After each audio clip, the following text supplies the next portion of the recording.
Police अधीक्षक कार्यालयातून तिसऱ्या डोळ्याला हिरवा कंदील. पोलीस अधीक्षकांनी स्वतः केले हायटेक वाहनाचे लोकार्पण. धुळे शहरातील बेशिस्त वाहतुकीला चाप लावण्यासाठी पोलीस दल आता अधिक सक्षम झाले आहे. कारण धुळे शहर वाहतूक शाखेच्या ताफ्यात आता 4D रडार स्पीडगन इंटरसेप्टर हे अत्याधुनिक वाहन दाखल झाले आहे. स्वतः पोलीस अधीक्षक श्रीकांत हिवरे यांच्या हस्ते या वाहनाचे लोकार्पण करून ते शहर वाहतूक शाखेकडे सुपूर्द करण्यात आले. यामुळे आता नियमभंग करणाऱ्यांवर थेट कारवाई करणे सोपे होणार आहे. धुळे शहर वाहतूक शाखेच्या हाती आलेले हे वाहन म्हणजे एक चालते फिरते कंट्रोल रूमच आहे.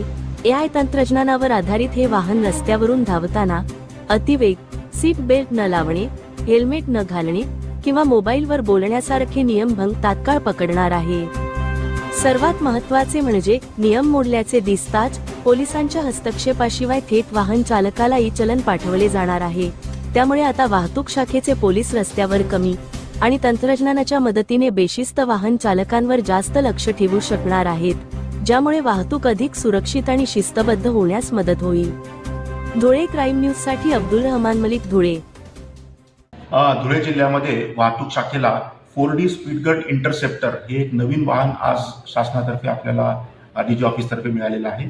त्या वाहनामध्ये आपण AI टेक्नॉलॉजीचा आपण वापर त्याच्यामध्ये केलेला आहे. एकाच वेळी वाहनांचं स्पीड, नंबर प्लेट ओळखणं, इतर वाहनांचं नियमांचं उल्लंघन हे एकाच वेळी आपण त्याच्यामध्ये ट्रॅक करू शकणार आहोत.